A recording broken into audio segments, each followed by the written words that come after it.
ଗତକାଲି ସୁନ୍ଦରଗଡ଼ ଦର୍ଲିପାଲି ଏନ୍ଟିପିସି ସ୍ଥିତ ବୋରବଗା Tata power gate ଓ ash ପଣ୍ଡ ସମ୍ମୁଖରେ ଦୁର୍ଘଟଣାରେ ଜଣଙ୍କ ଜୀବନ ଚାଲିଯିବା ସହିତ ଆଉ ଜଣେ ଗୁରୁତର ଅବସ୍ଥାରେ ରହିଥିବା କଥାକୁ କେନ୍ଦ୍ର କରି ଆଜି ଏନ୍ଟିପିସି ଗେଟ୍ ସମ୍ମୁଖରେ ଗଣଧାରଣା ଦେବାର ଦୃଶ୍ୟ ଦେଖିବାକୁ ମିଳିଥିଲା।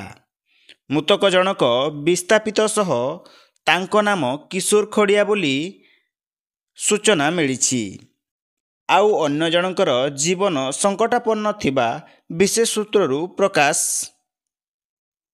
ଦେଖିବାକୁ ବାକି ରହିଲା ପ୍ରଶାସନ ଓ ଏନ୍ଟିପିସି ବିଭାଗୀୟ କର୍ତ୍ତୃପକ୍ଷ ଏ ଦିଗରେ କେତେ ଶୀଘ୍ର ତତ୍ପରତା ଦେଖାଇବା ସହିତ ଏହାର ସମାଧାନ କରୁଛନ୍ତି।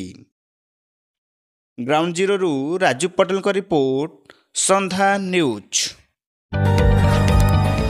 जदि आपंक आम भिडी भल लगा तेब आम चैनल को लाइक, शेयर और सब्सक्राइब करने को जमा भी भूलु नहीं।